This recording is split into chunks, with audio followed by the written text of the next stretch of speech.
जब दूसरे लोग कहते हैं कि नहीं मैं मांग हूं, मैं मातंग हूं या मैं बुद्धिस्ट हूं, तो दूसरों का नजरिया देखने का इनको सडनली चेंज हो जाता है। जो आपने नजरिए की बात की कि इसको नहीं रूम देने का, इसको अपने पास नहीं रखने का, उसको बदलने के लिए कुछ सरकार करती हुई आपको दिख रही है कहीं? नहीं, ऐसा तो नहीं दिख रहा है।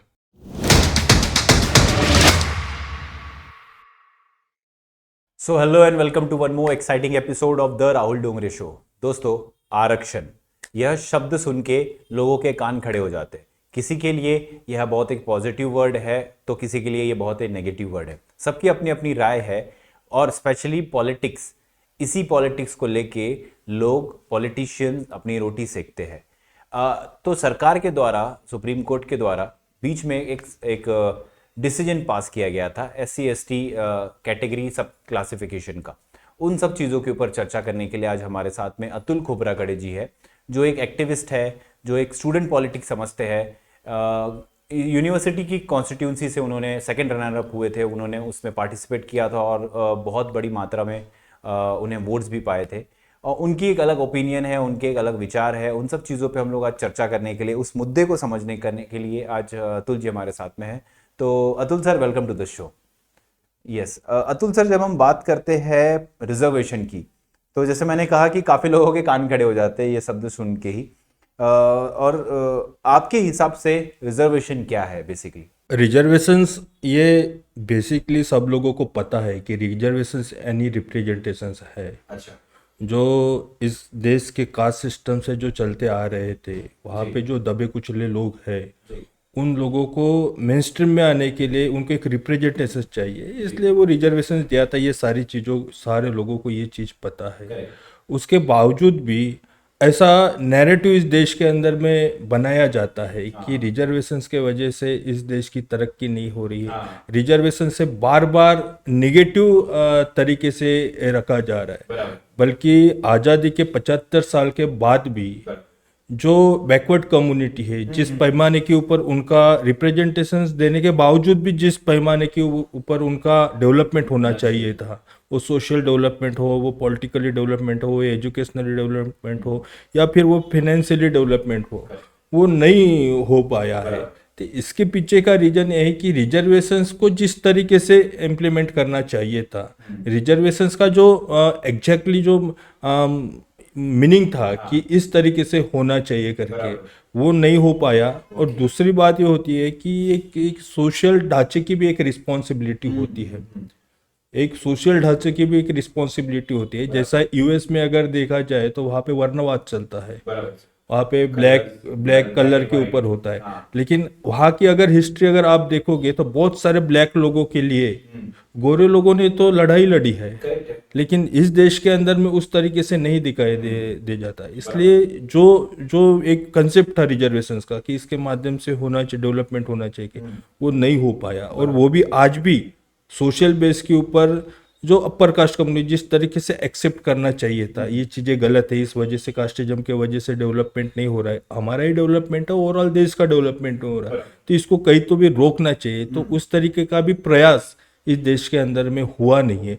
इस वजह से ये बार बार इस तरीके से नेगेटिव नैरेटिव सेट नैरेटिव किया आते रहता है। सर, इसमें अभी लेटेस्ट में सुप्रीम कोर्ट ने, माननीय सुप्रीम कोर्ट जी ने एक संशोधन पास किया, या कह सकते हैं कि एक डिसीजन दिया कि राज्य सरकारें ये डिसाइड कर सकती है कि आप कैटेगरी के अंदर, और सब हम लोग इसे कह सकते हैं कि रिजर्वेशन के अंदर रिजर्वेशन, कोटे के अंदर कोटा दिया जा सकता है।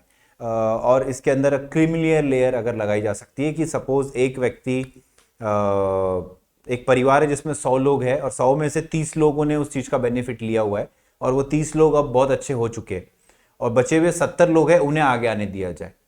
तो ये कंसेप्ट के ऊपर में देश में काफ़ी बवाल चल रहा था, तो इसको लेके आपका क्या कहना है सर? मैंने आपको पहले ही बोला है कि इस देश के अंदर कोई ना कोई माध्यम से रिजर्वेशंस को टारगेट किया जाता है जी।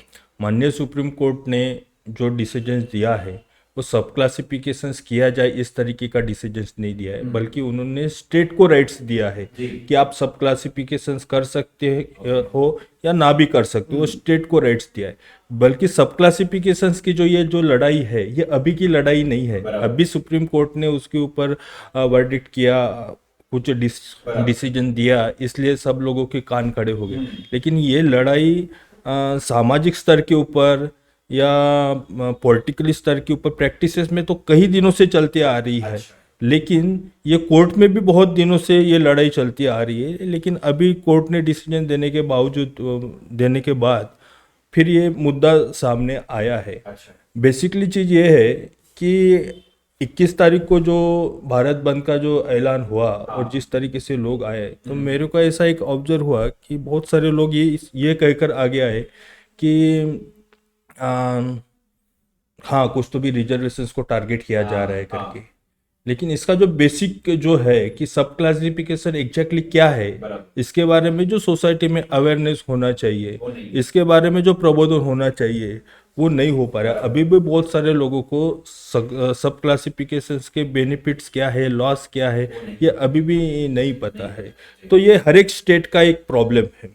जैसे आंध्रा में अगर देखा जाए, एपी में, आंध्र प्रदेश में, तो वहाँ पे माला मादिगा का झगड़ा है कि कुछ लोगों का ऐसा कहना है कि हमारे कैटेगरी में इस कास्ट के वजह से हमारा डेवलपमेंट नहीं हुआ, बल्कि वो नैरेटिव है, वो एग्जैक्टली उसके लिए कोई भी ऑथेंटिकेटेड ऐसा बेस नहीं है। अपना यूपी में अगर देखा जाए तो वाल्मीकि और चमार कास्ट का वो द्वंद्व है। पंजाब में भी, पंजाब की भी एक केस सुप्रीम कोर्ट में चालू थी, आंध्रा के भी एक केस सुप्रीम कोर्ट में चालू थी। तो वो डिसीजन दिया है कि आप स्टेट डिसाइड कर सकते हो कि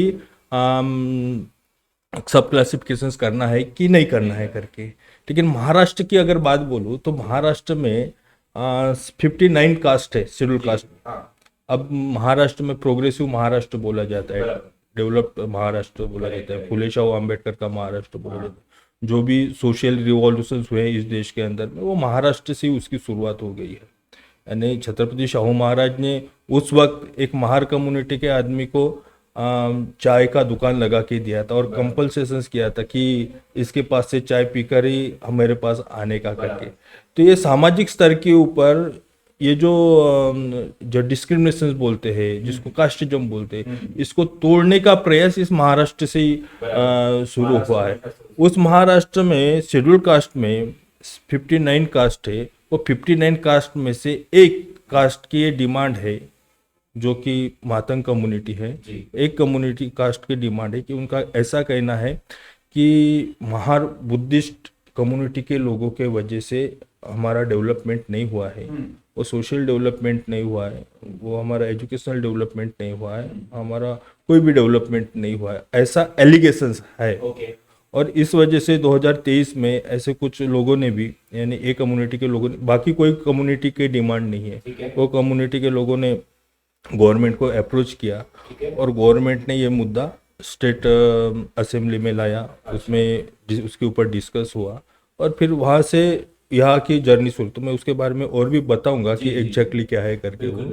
सर, जब आप कह रहे हैं कि कोई एक स्पेसिफिक कैटेगरी ये कहती है कि इस दूसरी एक कैटेगरी की वजह से हमारा डेवलपमेंट नहीं हुआ, पर अगर वो ऐसे में ही आती है और उसके अगर उसे भी उतना ही फ़ायदा है, बेनिफिट्स है, और इसे भी उतना ही फ़ायदा और बेनिफिट्स है, ये कैटेगरी तो आगे जा चुकी है लेकिन ये वहीं अटकी हुई है, तो क्या इसके डेवलपमेंट की वजह से इसे तकलीफ है या फिर इसे ऐसा लगता है कि नहीं ये लोग आगे हैं इसी वजह से मैं भी आगे नहीं बढ़ पा रहा हूँ, ये एक पर्टिकुलर कम्युनिटी ही सारा बेनिफिट्स खा रही है, सारी मलाई खा रही है, ऐसा उन्हें फील होता है? हाँ, उस तरीके से उनके दिमाग में भरा जाता है कि दो भाई है और एक भाई पढ़ लिख कर आगे बढ़ गया है, उसने खुद का डेवलपमेंट किया है, और दूसरा भाई पढ़ा लिखा नहीं और वो डेवलपमेंट, तो उसको हैम्परिंग किया जाता है कि वो देखो वो आगे जा रहा है, बल्कि इसका बेस कुछ भी नहीं है।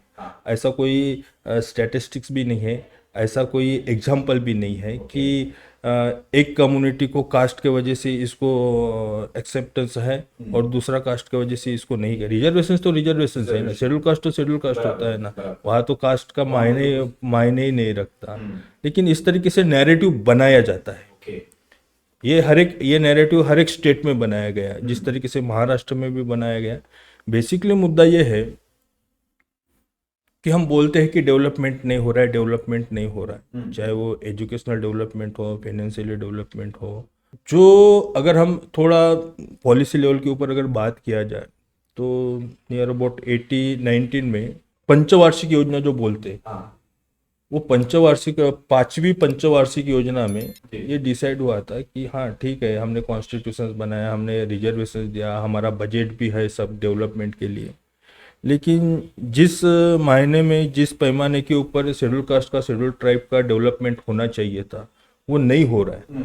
इसलिए प्लानिंग कमीशन ने क्या किया कि वो डिसाइड किया था उस वक्त कि इनके लिए स्पेशल बजट दिया जाए करके, जिसको शेड्यूल कास्ट सब प्लान बोला जाता है, जिसको शेड्यूल ट्राइब सब प्लान बोला जाता है, जो स्पेसिफिकली ये कम्युनिटी के डेवलपमेंट के लिए यूटिलाइज किया जाता है। पिछले कई सालों से अगर आप देखे होंगे तो पिछले 30-40 सालों में अगर स्टैटिस्टिक उसका अगर निकाला जाए तो बहुत सारा शेड्यूल कास्ट और शेड्यूल ट्राइब का जो बजट है वो खर्चा नहीं हुआ है, जो शेड्यूल कास्ट के डेवलपमेंट के लिए लगना चाहिए था, जो शेड्यूल ट्राइब शेड्यूल कास्ट के डेवलपमेंट के लिए लगना चाहिए था। मुझे एक बात बताइए कि ठीक है, एक शेड्यूल कास्ट का आदमी जिनका एलिगेशन है, शेड्यूल कास्ट का आदमी फाइनेंशियली नहीं डेवलप हुआ है, शेड्यूल कास्ट के सब प्लान में या सामाजिक न्याय विभाग के सब बहुत सारी पॉलिसीज है ना।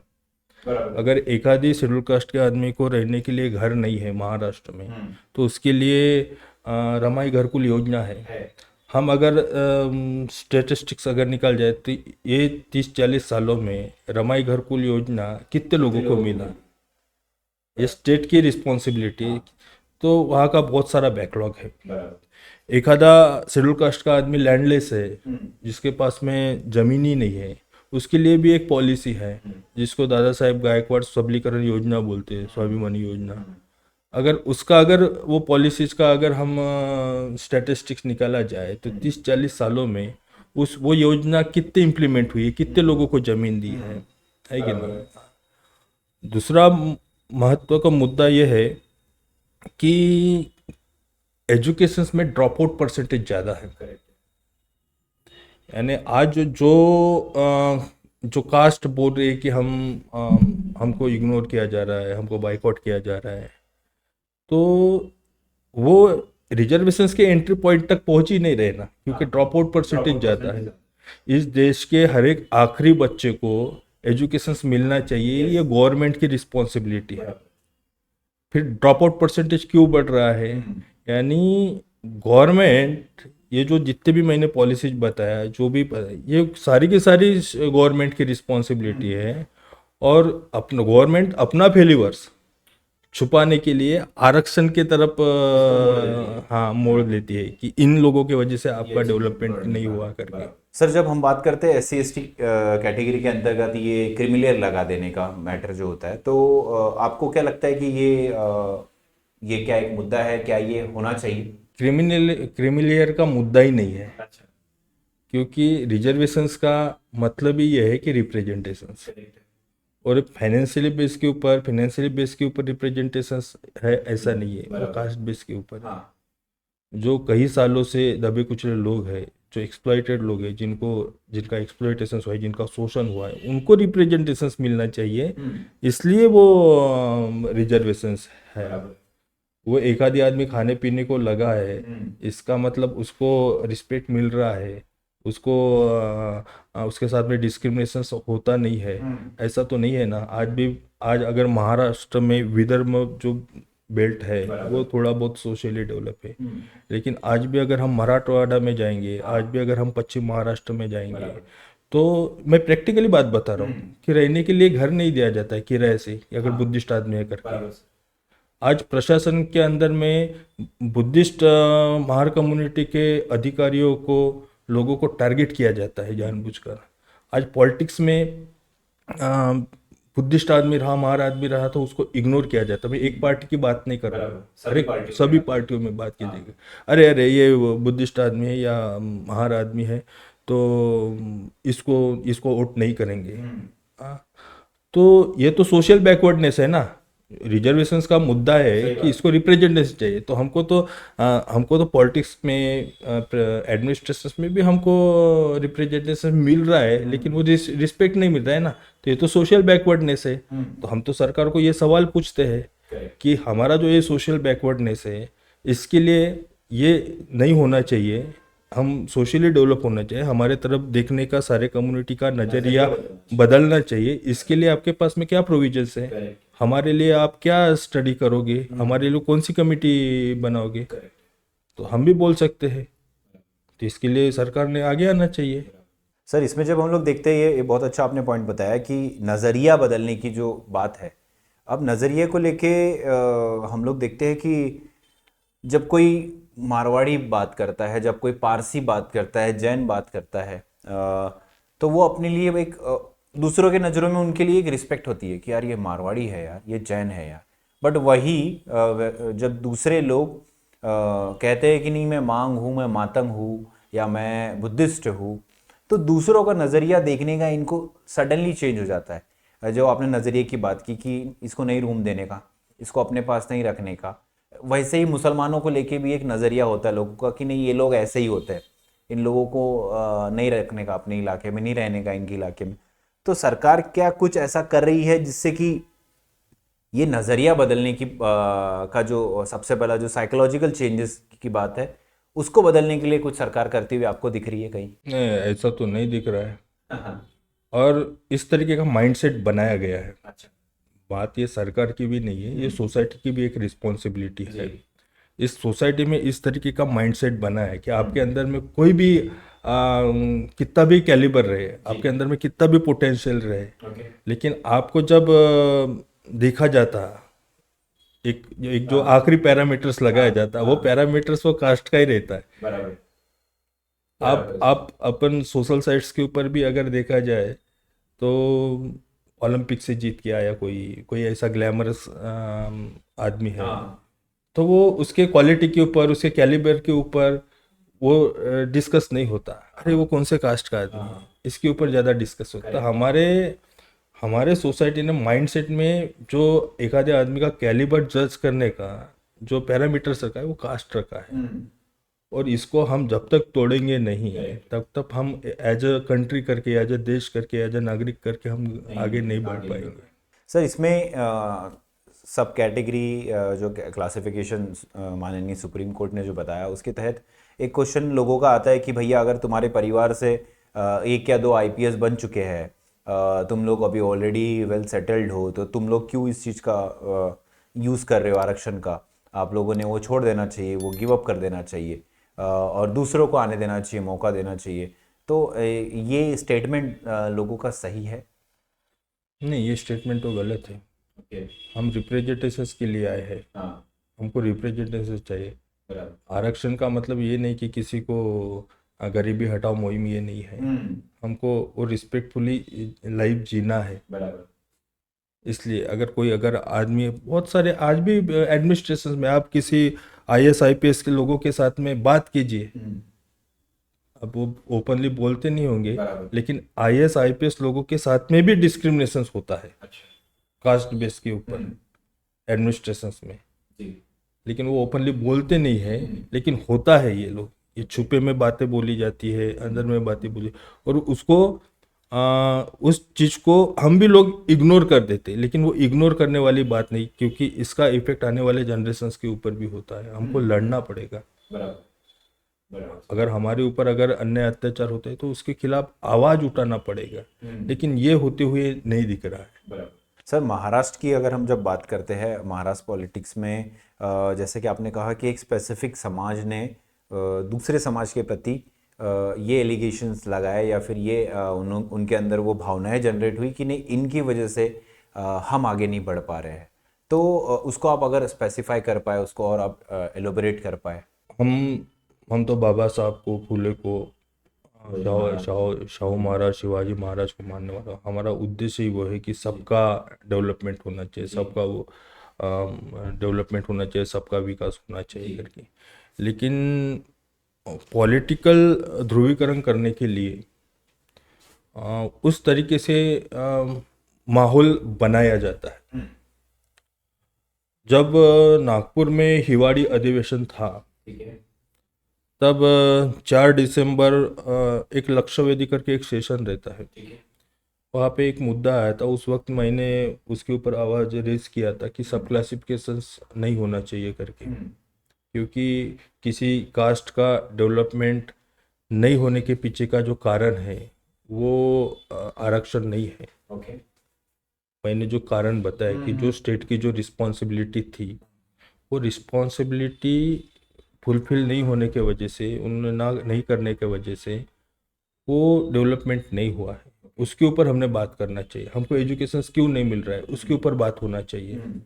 हमारा जो हमारे लिए जो पॉलिसीज बनाई गई है, वो घर गोल की पॉलिसीज हो या खेती लैंडलेस लोगों को खेती दिलाने के लिए, वो इम्प्लीमेंट होना चाहिए। इसके ऊपर बात होनी चाहिए। लेकिन नैरेटिव किस तरीके से बनाया गया है कि शेड्यूल कास्ट के रिजर्वेशंस में सिर्फ एक ही कम्युनिटी डेवलप हो गई है, दूसरी कम्युनिटी बाकी की कम्युनिटी डेवलप नहीं हुई है। लेकिन बेसिक ये है कि वो एंट्री पॉइंट तक, रिजर्वेशंस के एंट्री पॉइंट तक वो पहुंच रहे हैं क्या, वहाँ वो एंट्री पॉइंट तक पहुंचाने की रिस्पॉन्सिबिलिटी किसकी है? तो ये सरकार की रिस्पॉन्सिबिलिटी है।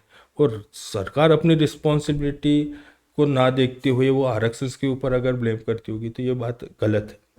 उस वक्त भी मैं तो कोई एमएलए हूँ नहीं है, लेकिन उस वक्त मैंने मीडिया के माध्यम से वो मुद्दा रेस किया था। लोकसत्ता के फ्रंट पेज में मैंने वो आया था, उस वक्त मेरा भी कुछ बाइट्स था, और उस वक्त मैंने ओपनली बोला था कि ये चीज़ें गलत है करके। 4 दिसंबर 2023 को हिवाड़ी अधिवेशन में नागपुर के ये हाउस में ये मुद्दा चर्चा के लिए आया था, चर्चे के लिए आया था कि सब क्लासिफिकेशन होना चाहिए कि नहीं होना चाहिए। मुझे ताजुब इस बात का होता है कि ठीक है, जिन लोगों को नियर अबाउट महाराष्ट्र में 31-30 समथिंग शेड्यूल कास्ट एमएलए है, उसमें से मोस्ट ऑफ दी तो वो उन्होंने कैटेगराइज कर दिया है। अभी तो सुप्रीम कोर्ट का तो अभी डिसीजन आया है, लेकिन हाँ सब कैटेगराइजेशन हो गया है। वो एडमिनिस्ट्रेशन में होता है, वो पॉलिटिक्स में होता है, सब जगह के ये सिर्फ ऑफिशियली अभी ये चीज़ें आ गया है।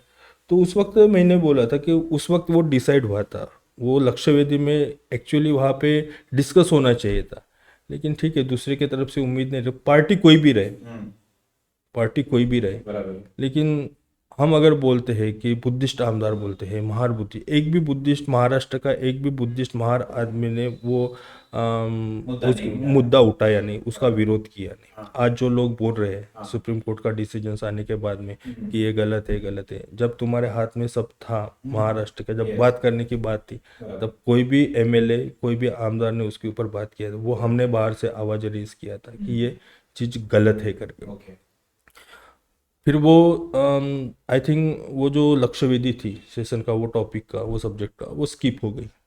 उसके बाद में यानी गवर्नमेंट को लगा कि हाँ इसके ऊपर कोई कुछ बोल नहीं रहा है, बात करने तो चले। उसके ऊपर Barty doctor Baba Saheb Ambedkar research and training institute है, उसके माध्यम से एक कमिटी बनाई गई कि शेड्यूल कास्ट के डेवलपमेंट के ऊपर स्टडी करने के लिए। ठीक है।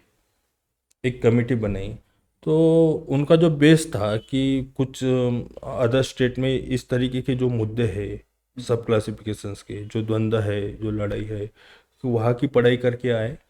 और शेड्यूल कास्ट का जो सेंसस है, ये 1961 से लेके 2011 तक का उसको बेस बनाया था। तो उसका रिपोर्ट भी अभी आया है, वो कुछ 2-3 पेपर में भी, न्यूज़पेपर में भी आया है।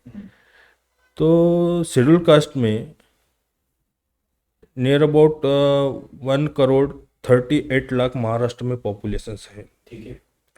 उसमें 62% ये शेड्यूल कास्ट महार बुद्धिस्ट है। उसमें 19 पॉइंट समथिंग ये मातंग समाज के है। उसमें से 10% ये चंबार कम्युनिटी के हैं। यानी 3 कास्ट जो है वो स्ट्रॉन्ग मेजोरिटी है। बाकी जो 59 में से 3 अगर निकल जाए तो वो होता है, हाँ 56 हाँ। उनका डेवलपमेंट का क्या? ठीक है, हम बोलते हैं उनका कौन वॉइस रेस करेगा? करेक्ट है। वो आज भी कहीं भी मेन स्ट्रीम में दिख नहीं रहे हैं। हाँ, तो उनके लिए तो कोई ना कोई बात करना चाहिए ना। हम नहीं बोलते कि हमारे ऊपर एलिगेशंस कर रहे, तो हम तो चाहते कि सब लोगों का डेवलपमेंट होना चाहिए, विकास होना चाहिए करके। यानी 90% लोग 81% लोगों को बारे में कोई सोच ही नहीं। हम भी तो शेड्यूल कास्ट है ना, हम भी तो वो व्यवस्था से जा रहे हैं। हम ठीक है, खाने पीने को लोग लगे, अच्छे घर में रहने लगे, लेकिन हमारे तरफ जो देखने का जो नजरिया है वो तो आपसे भी ज्यादा डेंजरस है। ये जेलस फील होता है कि अरे ये कल परसों हमारे घर के, हमारे खेत में काम करने वाले लोग या भाई IAS IPS बने, या अच्छे घरों में रहने लगे। तो ये जो देखने का जो नज़रिया है, तो ये कहीं तो भी रुकना चाहिए ना। तो मैं वही बोला जब भी, इसलिए कि ठीक है आपका डेवलपमेंट, हमारा सोशल डेवलपमेंट नहीं हुआ है ना। हमारी तरफ हम आज भी सोशल बैकवर्ड है, तो उसके लिए सरकार के पास में क्या प्रोविजंस है? उसके लिए भी कोई पॉलिसी लाना चाहिए कि अगर एक तरफ बोला जाता है कि ये कम्युनिटी का, ये कास्ट का डेवलपमेंट हुआ नहीं है, इसके लिए सब क्लासिफिकेशंस करना जरूरी है, तो फिर हमारा सोशल डेवलपमेंट हुआ नहीं, हमारी तरफ देखने का नजरिया बदला नहीं है, हमको टारगेट किया जाता है, हमको इग्नोर किया जाता है, तो फिर इसके लिए क्या प्रोविजंस है? तो हम ये हर एक, ये ओवरऑल सारे शेड्यूल कास्ट के लोगों का सवाल है, ये एक कास्ट का नहीं है। और हमने ये देखना चाहिए कि सब मिलजुल कर आगे बढ़ना चाहिए। सर, इसमें एक बहुत अच्छा क्वेश्चन दिमाग में आ रहा था कि लोगों को लगता है कि ये जो कैटेगरी है या ये जो लोग हैं, इवन ओपन्स लोगों जो जनरली हमेशा ये कहते हैं कि आरक्षण ख़त्म कर दो, ये उसकी वजह से हम रुके हुए हैं, हम आगे नहीं बढ़ रहे हैं। और जब सरकार कह रही है या फिर सुप्रीम कोर्ट कह रहे हैं कि सब कैटेगराइजेशन कर दो इनका, जो जिनका ऑलरेडी डेवलप हो गया है उनको रोक दो, मतलब कहीं ना कहीं लड़ाई अपने में ही, घर के घर में लड़ाई लड़ने वाली बात हो रही है। अगर हम लोग 59 SC कैटेगरीज है तो हम में ही लड़ाई होगी कि यार ये कैटेगरी सबसे ज़्यादा बेनिफिट खा रही है, ये मलाई खा रही है, बाकी हमको खाने को कुछ मिल नहीं रहा है। तो क्या सच में सिर्फ आरक्षण ही है जिसकी वजह से कोई एक स्पेसिफिक कैटेगरी आगे बढ़ रही है, या उसके पीछे का जो एक्चुअल रीज़न है, उसके पीछे का जो एक्चुअल बेस है वो लोगों को समझ नहीं आ रहा है? कि अगर मैं सिर्फ महार कैटेगरी की बात करूँ तो कहते, या जो उसे हम लोग अभी देखते हैं कि डेवलप कंडीशन में है और अच्छे घरों में है, अच्छी पोजीशंस भी देख पा रहे हैं, तो क्या ये सिर्फ महार कैटेगरी आरक्षण की वजह से आगे बढ़ी है, या आपको लगता है नहीं इसके अंदर बहुत सारे अलग फैक्टर भी? इसके अंदर में बहुत सारे अलग फैक्टर भी है। ओके।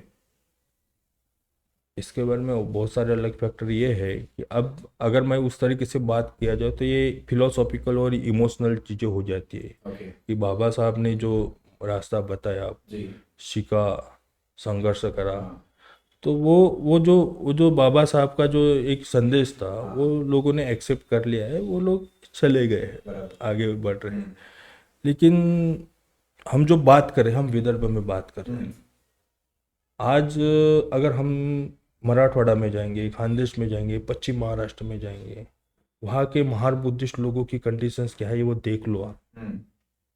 वही कंडीशंस है जो जिस तरीके से इन लोगों का जो एलिगेशन है कि हम आगे नहीं बढ़ पाए, तो वही सेम सिचुएशन है उनके साथ में। आज भी बड़े पैमाने के ऊपर डिस्क्रिमिनेशन होता है, और ये ग्राउंड रियलिटी है, ये ग्राउंड रियलिटी आज। हाँ, और आज तुम भी बड़े शहरों में, मेट्रोपॉलिटन सिटी में अगर जाओगे, अगर कोई घर रेंट से लेने जाओगे तो आपको पूछा जाता है कि आप कौन से कास्ट के हो। अगर आप कास्ट के हो तो आपको घर नहीं दिया जाता, वो ओपनली बोला नहीं जाता, लेकिन आपको दिया भी नहीं जाता। तो ये जो चीज़ है, ये जिस तरीके से सब क्लासिफिकेशंस को आगे लाके जिस तरीके से ये सारे डाइल्यूट किया जा रहा है रिजर्वेशंस के मुद्दे को, तो ये नैरेटिव है। मैंने पहले भी बोला था, ये नैरेटिव है, उस तरीके से बना गया। लास्ट टाइम जब कमेटी बनाया था महाराष्ट्र गवर्नमेंट ने, तब मैंने भी एक वॉइस रेज किया था कि ठीक है 59 कास्ट है शेड्यूल कास्ट में, शेड्यूल कास्ट की पढ़ाई कर रहे हो ना, तो जो मेजोरिटी कास्ट है, ठीक है, हम मानते नहीं, उसका एक एक रिप्रेजेंटेटिव तो लो। बराबर है। उन्होंने 59 कास्ट में से सिर्फ मात्र जिस कास्ट की डिमांड थी सब क्लासिफिकेशन होना चाहिए, उसी कास्ट के लोगों को वो कमिटी में बिठाया गया। अच्छा। तो हमारा भी यह है कि वो सही में फ्री एंड फेयर वो स्टडी हुई है क्या। ये भी सही बात है, हाँ। ये भी एक बड़ा मुद्दा है। ये भी, और जिस तरीके से वो स्टडी, वो जो कमेटी का रिपोर्ट आया है, तो आपको कारण ढूंढने के लिए भेजा गया था कि इस कम्युनिटी का, इस कास्ट का डेवलपमेंट क्यों नहीं हुआ करके। तो वो जो रिपोर्ट जब दिखाई देता है तो ऐसा लगता है कि वो एम्पेरिकल डाटा कलेक्ट किया है उन्होंने, अच्छा। कि ये कास्ट का इतना पॉपुलेशन से, ये कास्ट का इतना पॉपुलेशन। बल्कि मैं ये बोलता कि जो कुछ भी योजनाएं है शेड्यूल कास्ट के डेवलपमेंट के ऊपर, उसका बैकलॉग कितना है, इसके ऊपर स्टडी होनी चाहिए। वो क्यों नहीं इम्प्लीमेंट हुआ, उसके ऊपर स्टडी होनी चाहिए। शेड्यूल कास्ट का जो बैकलॉग है, यानी एडमिनिस्ट्रेशन नौकरियों का, जॉब का जो बैकलॉग है, उसके ऊपर स्टडी होनी चाहिए।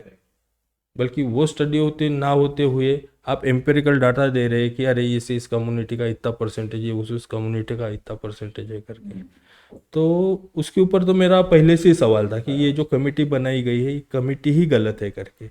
हर एक कास्ट के, अगर शेड्यूल कास्ट है तो हर एक कास्ट के एक एक रिप्रेजेंटेटिव उस कमेटी में रहना चाहिए था। लेकिन फिर से मैं बोल रहा हूँ कि जो लोग बोलते हैं कि हम शेड्यूल कास्ट के रिप्रेजेंटेटिव है पॉलिटिकली, जब बात करने की, जब टाइम था, बारी थी, तब उन्होंने नहीं बात किया। आज बोलने से कुछ मतलब नहीं है। तो अतुल सर, सब कैटेगरी का क्लासिफिकेशन, ये कैटेगरी क्लासिफिकेशन होना चाहिए या नहीं होना चाहिए? सब क्लासिफिकेशन नहीं होना चाहिए। इसके तो विरोध में हूँ मैं शुरुआत से। क्योंकि इसलिए नहीं होना चाहिए कि जिस तरीके से जो नैरेटिव बनाया गया है, और ये आरक्षण को टारगेट करने के लिए नैरेटिव बनाया, और ये सारे के सारा लॉस सारे शेड्यूल कास्ट का हो जाएगा, इसमें एक पर्टिकुलर एक कास्ट का नहीं होगा। सब क्लासिफिकेशंस लाने के लिए ऐसा कोई भी ऑथेंटिकेटेड बेस नहीं है कि जिसको बोलकर बताया जा सकता है कि हाँ सब क्लासिफिकेशन आने के बाद में, सब क्लासिफिकेशन आने के बाद में इनका डेवलपमेंट हो जाएगा। ऐसा कोई भी किसी ने भी ऑथेंटिकेटेड बेस दिया नहीं है। और इस वजह से सब क्लासिफिकेशंस नहीं होना चाहिए। हम सब क्लासिफिकेशंस के अगेंस्ट में स्ट्रांगली स्टैंड है। और जब हम बात करते हैं कि अगर आप कहते हैं कि सब क्लासिफिकेशन नहीं होना चाहिए, तो हम देख रहे हैं कि आप कहीं ना कहीं अभी पॉलिटिक्स की ओर आपका झुकाव हुआ है, तो आप क्यों पॉलिटिक्स की ओर जा रहे हैं फिर? तो हमारा वही मुद्दा है। अगर ये तो एक मुद्दा है, लेकिन शेड्यूल कास्ट के डेवलपमेंट के बारे में ऐसे कई मुद्दे हैं कि जिसके ऊपर कोई बात ही नहीं करता, वॉइस रेस ही नहीं करता। इसका मतलब ये है कि हमारे पास में कोई रिप्रेजेंटेशन ही नहीं है। कोई भी पॉलिटिकल पार्टी है, मैं ये बात नहीं कर रहा कि इस पॉलिटिकल पार्टी की, उस पॉलिटिकल पार्टी की। सब क्लासिफिकेशंस का मुद्दा जब महाराष्ट्र के गवर्नमेंट में आया था, तब उसका विरोध करने के लिए मेरे को एक भी बुद्धिस्ट महार आमदार दिखा नहीं उसका विरोध करने के लिए। आज चुनाव आए इसलिए सब लोग बोल रहे। उस वक्त ये मुद्दे को हमने रेज किया था। अगर हाउस में रहते तो वो लक्ष्य वेदी में बोले रहते ना कि ये बात गलत है करके, हमने सवाल पूछे रहते। लेकिन कोई भी, यानी सिर्फ चुनाव रहता है तब बोलते हैं कि वो नीला दुपट्टा बांध के जाने का और बोलने का कि हम ये कास्ट के लोग हैं, हमको मतदान को करके। लेकिन जब हाउस में जाकर जब रिप्रेजेंट करने की बारी आती है, तब सब लोग गायब हो जाते हैं। तो हमारा वही कहना है कि इस महाराष्ट्र में हर एक कास्ट का रिप्रेजेंटेशन है, उसका आवाज वो हाउस में रखा जाता है अपने अपने कम्युनिटी का। आज कोई भी बात बोलो, आज मराठा कम्युनिटी का रिप्रेजेंटेशन है, कोई भी पार्टी में रहे। आज बंजारी कम्युनिटी का रिप्रेजेंटेशन है, कोई भी पार्टी में रहे। आज बंजारा कम्युनिटी का रिप्रेजेंटेशन, वो अपनी सोसाइटी के लिए आवाज रेस करता है, कोई भी पार्टी का रहे। एकमात्र महार बुद्धिस्ट कम्युनिटी है महाराष्ट्र के अंदर में, 12% पॉपुलेशन है महाराष्ट्र में। उसका एक भी ताकतवर रिप्रेजेंटेशन नहीं जो हाउस में जाकर बात कर सके कि ये हमारा अधिकार है और ये हमको मिलना चाहिए करके। और ये कहीं नहीं दिखाई दे रहा है। इसलिए हमने ठान लिया है कि इस बार हम विधानसभा का चुनाव लड़ेंगे और हाउस में जाएंगे। और हम शेड्यूल कास्ट के रिप्रेजेंटेटिव है ना, अगर महाराष्ट्र में 288 में से 31 अगर शेड्यूल कास्ट के रिप्रेजेंटेटिव, जब शेड्यूल कास्ट के लोगों की जब बारी आती है बात करने के बारे में जब बात करने की बात थी, ये लोग कहा जाते हैं। हम किसी पर्टिकुलरली पार्टी को हम नहीं बोल रहे, हम वो रिप्रेजेंटेटिव को बोल रहे हैं कि तुम कब तब कहा जाते हो, सिर्फ मतदान कर मांगने के लिए जब आ जाते हो, जब बात करने की बारी आती है तो तुम नहीं जा। तो मैंने पहले भी ये बोला था कि ये मुद्दे को भी हमने पॉलिटिकल प्लेटफॉर्म के ऊपर रखना चाहिए। ये चुनाव में हमने ये नैरेटिव सेट करना चाहिए कि सब क्लासिफिकेशंस के ऊपर आपकी क्या राय है करके। इसलिए हम पॉलिटिक्स में आ रहे, और हमारा ओपनली कहना है कि नए लोग पॉलिटिक्स में आने चाहिए। हम यूनिवर्सिटी का भी सीनेट का इलेक्शन कॉन्टेस्ट करते हैं, मैं खुद ग्रेजुएट कॉन्स्टिट्यूंसी किया। सिर्फ पैशन है इसलिए नहीं, तो हमको रिप्रेजेंटेशन चाहिए। आज भी जो ये इस पूरे ढांचे के बाहर लोग हैं, उनका कोई वॉइस ही नहीं है, वॉइस ही नहीं है। मैंने पहले भी बोला है कि ये सिर्फ सोशल ढांचे में ही नहीं है, तो बल्कि एडमिनिस्ट्रेशन में भी बहुत सारा डिस्क्रिमिनेशन होता है। अगर शेड्यूल कास्ट बुद्धिस्ट रहा तो उसको जिस तरीके से पोस्टिंग देना चाहिए नहीं है, लेकिन ये जो जो लोग हैं जिनके ऊपर ये सारी बीतती है, वो ओपनली बात नहीं करते, वो बात होनी चाहिए।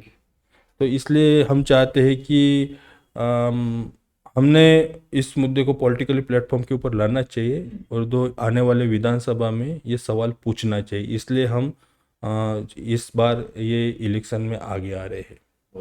अतुल सर, जब हम बात करते हैं सब क्लासिफिकेशंस की, कैटेगरी सब क्लासिफिकेशन की, तो महाराष्ट्र में जो कि आर्थिक गढ़ है देश का, जहाँ पे सबसे ज़्यादा ट्रांजेक्शन्स होता है फाइनेंशियली, और हम लोग कह सकते हैं कि देश की राजनीति यहाँ से ड्राइव होती है कहीं ना कहीं। तो महाराष्ट्र की पॉलिटिक्स में आपको सब क्लासिफिकेशन कैटेगरी में इम्प्लीमेंट होता दिख रहा है, और पॉलिटिकल वे में आप अगर इसे देखते हैं तो आपको क्या दिखाई देता है? देखो, इस देश के अंदर में कोई भी मुद्दा रेस होता है तो उसके ऊपर हर एक पॉलिटिकल पार्टी का खुद का एक स्टैंड होता है। बराबर। सब क्लासिफिकेशंस के ऊपर ना भाजप स्टैंड होते हुए दिख रही है। वो कोई भी रहे, कोई भी स्टैंड लो आप, ये नेगेटिव स्टैंड लो या पॉजिटिव स्टैंड लो, या कांग्रेस का कोई स्टैंड नहीं है। ओके। और ये जो तबका है शेड्यूल कास्ट का, एक बहुत बड़ा तबका है, तो इसके ऊपर सभी लोगों ने चुप्पी साध के रखी है। तो ये सबसे बड़ा सवाल है। ओके। ठीक है, सब लोग बोला जाता है कि सब क्लासिफिकेशंस को भाजप ये चीज़ें को ये कर रही है, लेकिन कांग्रेस का क्या स्टैंड है? बराबर। अगर 2024 के चुनाव में इस तरीके का मुद्दा या नैरेटिव बनाया गया था कि आरक्षण संविधान बचाओ, तो इस देश के शेड्यूल ट्राइब का आरक्षण का मुद्दा ये संविधान का मुद्दा नहीं है क्या? बिल्कुल है। अगर सुप्रीम कोर्ट ने वर्डिक्ट आने के बाद में, अगर तेलंगाना में जहाँ पे कांग्रेस का गवर्नमेंट है, वहाँ पे रेवंत रेड्डी जो सीएम है वो सेलिब्रेट करते हैं, तो हमने कांग्रेस का स्टैंड क्या समझना चाहिए कि जो सेलिब्रेशंस हुआ वो समझना चाहिए कि और कुछ क्या है? तो ये क्लियरिटी आनी चाहिए। और मैं बोला ना कि ये ऑफिशियली ये जजमेंट आया, इसलिए इसके ऊपर सब लोगों की नज़रें गई। लेकिन राजनीति में भी जब शेड्यूल कास्ट रिजर्व कैटेगरी का जब कॉन्स्टिट्यूसी होती है, उसमें ये सब क्लासिफिकेशंस का पढ़ाई बहुत ज़्यादा पैमाने के ऊपर किया जाता है। अच्छा। कि इसमें कौन से कास्ट के आदमी को रिप्रेजेंटेशन देना चाहिए। और ये एक पार्टी का मुद्दा नहीं है, ये हर एक पार्टी का मुद्दा है।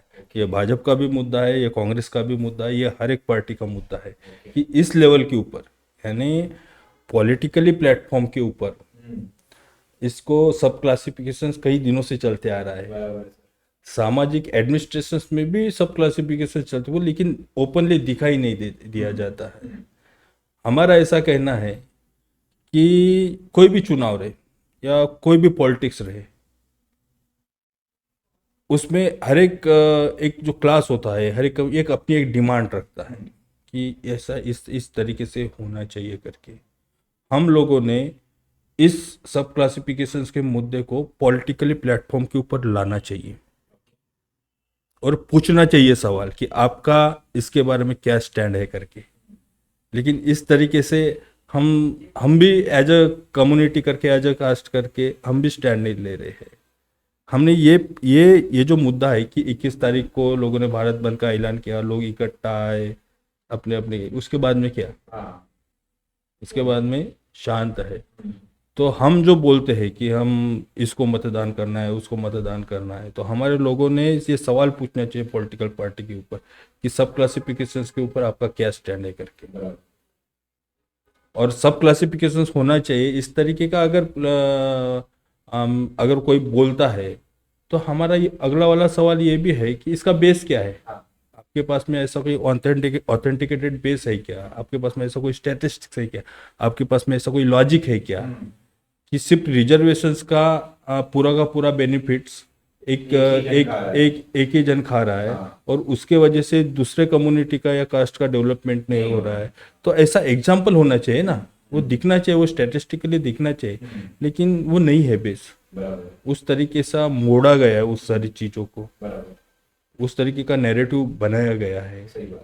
हम लोग जब देखते हैं कि आरक्षण देने के पीछे काफी सारे लॉजिक्स होते हैं, तर्क है, उसके पीछे बेस है, और उसी बेसिस पे उसे आरक्षण को अलॉटेड किया गया है। वही जब सब क्लासिफिकेशन की बात करते हैं कि किसी एक व्यक्ति को या एक समाज को उसका फायदा मिल रहा है और एक को नहीं मिल रहा है, इसका कोई तर्क अभी तक हमें समझ में नहीं आ रहा है। पर फिर भी माननीय सुप्रीम कोर्ट ने ये राज्यों तक छोड़ रखा है कि इट्स अप टू यू, आप लोग डिसाइड कर सकते हैं इस चीज़ के बारे में। तो आपको क्या लगता है सर कि सब क्लासिफिकेशन आपको इम्प्लीमेंट होता दिख रहा है पूरे देश में राज्यों के द्वारा? सामाजिक स्तर के ऊपर तो ऑलरेडी आ रहा है, पॉलिटिकली प्लेटफॉर्म के ऊपर भी वो आ रहा है इम्प्लीमेंट होते हुए। अभी तो माननीय सुप्रीम कोर्ट जी ने तो स्टेट को तो परमिशन ही दे दिया है कि आप देखो क्या करना है करके। लेकिन सब क्लासिफिकेशंस ये आने वाले फ्यूचर के लिए, मैं एक कास्ट की बात नहीं कर रहा, शेड्यूल कास्ट के सारे कास्ट के लिए वो डेंजरस है। आप रिजर्वेशंस को किस तरीके से डिस्ट्रीब्यूट करेंगे, ये सबसे बड़ा सवाल है। आज महाराष्ट्र में 12% रिजर्वेशन है, उसमें अगर आप 59 कास्ट है तो उसको कैसे डिवाइड करोगे? हाँ, सही बात है। किसी एक को आपने बहुमत दे दिया या उसे कह दिया कि नहीं यार तू ज्यादा परसेंट रख, और बाकी सबको थोड़ा थोड़ा एक एक परसेंट तो दिया, तो कैसा वो कैसे आप लॉजिक लगाओगे? हाँ, जो रोस्टर जो सिस्टम है ये बहुत टेक्निकल इशूज है। जो रोस्टर है जिसको बिंदु नामावली बोलते हैं, तो अगर सब क्लासिफिकेशंस होता है तो कई सालों सालों तक तुम्हारा नंबर ही नहीं आएगा बिंदु नामावली में। आज जो बिंदु नामावली है जिसको रोस्टर बोलते हैं, 13 पॉइंट रोस्टर वगैरह नहीं है, जो लास्ट टाइम मुद्दा रेस हुआ था, तो आज अगर रिक्रूटमेंट होता है तो 7 नंबर के ऊपर शेड्यूल कास्ट के आदमी को लिया जाता है। अगर ये सब क्लासिफिकेशन होता है तो रोस्टर कैसा मेंटेन होगा? करेक्ट है। तो ये टेक्निकल मुद्दा है। तो अगर सब क्लासिफिकेशन होता है तो वो तो 28 नंबर के ऊपर चला जाएगा। तो ये तो 2-3 वो रोस्टर का नंबर आने के लिए आपको 2-3 जनरेशन जाएगी, तब कहीं जाके शेड्यूल कास्ट का नंबर आएगा, उस व्यक्ति को फायदा मिलेगा उसका। हाँ, तो ये जो चीज़ है बहुत ही टेक्निकली कॉम्प्लिकेशन है यहाँ पे। तो इस चीज़ को आगे में अगर हम एकेडमिक स्तर के ऊपर देखते हैं, हम पॉलिसी लेवल के ऊपर जब देखते पढ़ाई करते हैं, तो बहुत ही दिक्कत वाली ये है। और ये इसका जो लॉस है ये स्पेसिफिक एक महार कम्युनिटी या मातंग कम्युनिटी, ये सबको होने वाला है। ये एक स्पेसिफिक कास्ट के लिए जो भी शेड्यूल कास्ट में आते हैं तो सबको होगा इस चीज़। सर ये SC/ST क्लासिफिकेशन के तहत क्या आपको लगता है कि अपने ही कैटेगरीज में इसका बंटवारा और इसके अंदर वो भावनाएं जनरेट करने की कोशिश होती हुई आपको दिख रही है? हाँ, वो सारे पॉलिटिकली गेन करने के लिए उस तरीके से ये चीज़ें लोगों के दिमाग में, माइंडसेट में फिट किया जाता है। बल्कि हम सब भाई लोग हैं, हम एक ही ढांचे से निकले हुए लोग हैं। हमारे तरफ देखने का जो नज़रिया है वो बाकी अपर कास्ट कम्युनिटी का एक ही तरीके से है। हाँ, तो हमने हाथ में हाथ मिलाकर इस सारी चीज़ को रोकना चाहिए। हमने मिलकर इस चीज़ के खिलाफ में संघर्ष करना चाहिए। दूसरी एक बात मैं थोड़ा वो स्किप हो गया मेरे दिमाग से कि समय के हिसाब से मैं ये जो डेवलपमेंट की जो बात हो रही है, एक कास्ट की वो कम्युनिटी डेवलप हो रही, हमारे जो ट्रेडिशनल जो हमारे जो प्रोफेशंस थे, जिन जिन लोगों ने ट्रेडिशनल जो प्रोफेशंस थे छोड़ दिया, यानी अगर थोड़ा हिस्ट्री देखा जाए तो महार कम्युनिटी को वो जानवर को ये सारी चीज़ें हुआ, ये हिस्ट्री की बात है। वो सब लोग पढ़ने के लिए गए। जो लोग बोलते हैं कि हमारा डेवलपमेंट नहीं है, उन्होंने वो ट्रेडिशनल जो प्रोफेशन वो छोड़ा नहीं है। वो छोड़ना पड़ेगा, तुमको मेन स्ट्रीम में आना पड़ेगा, एजुकेशंस लेना पड़ेगा। और जिस दिन आप रिजर्वेशंस के एंट्री पॉइंट में पहुंचोगे, आपको कोई नहीं रोक सकता, वहां से नहीं रोक सकते। आपको कोई नहीं रोक सकता। कोई भी कास्ट करे, आपके अंदर कैलिबर है, आपके अंदर गट्स है, तो आपको कोई। पर प्रॉब्लम ये है कि आप वो एंट्री पॉइंट तक ही नहीं पहुंच रहे ना। ये रिस्पॉन्सिबिलिटी गवर्नमेंट की है, ये रिस्पॉन्सिबिलिटी स्टेट गवर्नमेंट की है कि आपको एजुकेशन देना, आपके फाइनेंशियल डेवलपमेंट के लिए आपको योजनाएं देना, लैंडलेस आदमी के लिए ज़मीन देना। तो ये गवर्नमेंट नहीं कर रही है। तो ये अपना फेल्यूर्स छुपाने के लिए इस तरीके का आरक्षण को टारगेट किया जा रहा है, रिजर्वेशन को टारगेट दिया, और इस तरीके का ओवरऑल शेड्यूल कास्ट के अंदर में नैरेटिव बनाया जा रहा है। सर इसमें जैसे मांग, मैतर, चमार और ये सारी जो सब कैटेगरीज है SC ST के SC के अंतर्गत जब आती है, तो ये अपने ट्रेडिशनल बिजनेसेस में ही फंसी हुई है। पहली चीज़ तो ट्रेडिशन हो गई, दूसरी चीज़ धार्मिक रिचुअल्स हो गई, जिसमें वो हमेशा से स्थगित है, अंदर ही अंदर वो बंधे हुए हैं। तीसरी चीज़ नया कुछ अटेम्प्ट करने की कोशिश। चौथी और सबसे इम्पोर्टेंट एजुकेशन की बात हुई। इन सब चीज़ों को देखते हुए जो कुछ कैटेगरीज जो आगे जा चुकी है, जो कह सकते हैं कि बुद्धिस्ट कम्युनिटी में कन्वर्ट हुई, जो डॉक्टर अंबेडकर के दिखाए रास्ते पे चल पड़ी, तो उन्हें लोग अब कहीं ना कहीं, जैसे आपने बताया स्टार्टिंग में, कि लोग उन्हें अब उन्हें कहते हैं कि ये हमारे रोड़ा है, हमारी तरक्की का रोड़ा वो लोग हो गए हैं। तो आपको क्या लगता है कि कैसे ये बदलाव आ सकता है, कैसे उन्हें भी हम लोग हाथों हाथ लेके चल सके और किस तरीके से उन्हें हम लोग आगे ला सकते नहीं, जब हम, वो बात सही है आपकी, ये हमारी भी रिस्पॉन्सिबिलिटी है। जो हमारे जो भाई बहन हैं, बराबर, जो आज भी मेन स्ट्रीम के बाहर है, अगर हम मेन स्ट्रीम में आ रहे हैं, हमको कुछ समझ रहा है, तो हमारी रिस्पॉन्सिबिलिटी है कि उन लोगों को हाथ पकड़ कर लाया जाए करके। लेकिन पिछले 60-70 सालों में ऐसा कुछ होते हुए दिखाई नहीं दिया। ये हमारी भी उतनी ही मॉरल रिस्पॉन्सिबिलिटी है। हम हर एक चीज़ को दूसरे के ऊपर नहीं ये डाल सरकार पे सकते। नहीं छोड़ सकते हर चीज़।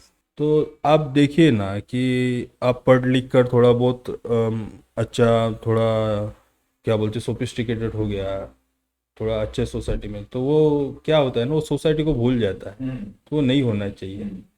बात यह है कि कास्ट का जो माइंडसेट है, आज हम बाबा साहब जाने के बाद में हमारी 5वीं जनरेशन है, कास्ट का माइंडसेट गया है क्या? आज भी वो सारी चीज़ों को फेस करना पड़ता है हम लोगों को। ठीक है, लेकिन हम जो देख रहे हैं, बाकी के लोग हमको कास्ट के नज़र से देखते हैं, और हम खुद को किस दे क्लास के बेस के ऊपर देखते हैं कि अरे हम अच्छे रहने लगे, हमारे माँ बाप ऐसे हाँ, झोपड़ी में रहते रहते थे, थे। आज हम आज ऐसे। तो हम वो क्लास मेंटेन करना चाहते, लेकिन क्लास कभी भी अप एंड डाउन हो सकता है, करेक्ट है। कास्ट अप एंड डाउन नहीं होता। आज भी आगे वाले आदमी का देखने का नजरिया वही है। हाँ, तो वो हमको कास्ट के पैरामीटर्स के ऊपर देखता है, और हम खुद को क्लास के पैरामीटर्स के ऊपर देखते देखता हैं, है। हाँ। एक समझ जाओ कि एक IAS ऑफिसर है, उसके बच्चे को जॉब नहीं लगा, जी, दूसरी जनरेशन को, तो क्लास चेंज होगा ना। आराम से हो जाएगा। शायद उसके बच्चा और IFS बिजनेसमैन हो सकता है, तो क्लास चेंज होगा। Generation to generation class change हो सकता है। तो वही नज़रिए देखते हैं हमको, हमने भी ये प्लेटफॉर्म के ऊपर देखना चाहिए। और आखिरी मुद्दा तो यही है कि सब लोग सारे अपने जो प्रॉब्लम्स है या अपने डिमांड है पॉलिटिकल प्लेटफॉर्म के ऊपर रखते हैं। हमने, मेरे को तो भी ऐसा कहीं सुना ही नहीं दिया महाराष्ट्र में, तो भी सब क्लासिफिकेशंस के मुद्दे को हमारे कास्ट के लोगों ने, हमारे कम्युनिटी के लोगों ने, या ओवरऑल शेड्यूल कास्ट के लोगों ने पॉलिटिकली प्लेटफॉर्म के ऊपर रखा होगा कि बताओ आपका क्या कहना है, शेड्यूल कास्ट के सब क्लासिफिकेशंस के ऊपर आपका क्या कहना है करके। ये अभी तक नैरेटिव नहीं आया है, वो हमने रखना चाहिए। आंदोलन करेंगे, ठीक है, आंदोलन करेंगे, आएंगे, प्रोटेस्ट करेंगे, सिंबॉलिकली घर में जाएंगे, लेकिन ये जो प्रॉब्लम है, प्रॉब्लम सॉल्व होना चाहिए। जब तक इस मुद्दे को हम पॉलिटिकल प्लेटफॉर्म के ऊपर नहीं लाएंगे तब तक ये प्रॉब्लम सॉल्व नहीं होगा, क्योंकि कोई भी गवर्नमेंट झुकता है तो पॉलिटिकली फोर्स के वजह से ही झुकता है। आज मराठा आंदोलन है, आज ओबीसी का आंदोलन है, तो देखिए ना उस तरीके का हम ये मुद्दे को पॉलिटिकल प्लेटफॉर्म के ऊपर नहीं ला रहे हैं और इससे बहुत दिक्कत होगी। तो मेरा वही कहना है कि ये जो मुद्दा है सब क्लासिफिकेशंस का, ये प्लेटफॉर्म पॉलिटिकली प्लेटफॉर्म पे आना चाहिए और हर एक पार्टी को पूछना चाहिए कि बताओ आपका क्या स्टैंड है इसके ऊपर। सही बात है, क्योंकि कहीं ना कहीं डॉक्टर बाबा साहब आम्बेडकर का भी कहना था कि शासन करती जमात जब तक आप बनेंगे नहीं, आपके पास पावर नहीं होगा, तब तक आप बदलाव नहीं ला सकते। और अगर आप पॉलिटिकली नहीं पूछ सकते, क्योंकि एट दी एंड बदलाव ऊपर से ही आता है, और अगर हमारे मुद्दे पॉलिटिक्स लेवल पे नहीं पूछे गए, नहीं बात हुई, तो फिर नीचे हम चाहे कितने ही आंदोलन कर ले, कोई फ़ायदा नहीं होने वाला है। और आपका हमने देखा है कि अगर हमारे पास 59 SC कैटेगरीज है, उसमें से हमें 3 या 4 कैटेगरी के लोग ही पॉलिटिक्स में इंटरफेयर या फिर कहीं ना कहीं खड़े दिखते हैं। बाकी के 55 जो लोग हैं, वो लोग का कोई रिप्रेजेंटेशन नहीं है, उनका कोई व्यक्ति उतना नहीं आ पाता है चीज़ों में। सर बहुत ही अच्छा आपने हमें इनपुट्स दिया, बहुत सारी चीज़ें हमें आपने बताई, और ये बहुत ही सेंसिटिव टॉपिक है। सरकार और माननीय सुप्रीम कोर्ट और बाकी के लोग भी इसके ऊपर में चर्चा कर रहे हैं, और उम्मीद करते हैं कि इसमें कुछ एक अच्छा सॉल्यूशन निकल के आए। आपने हमें बहुत इनपुट्स दिए, बहुत समय दिया, उसके लिए बहुत बहुत धन्यवाद।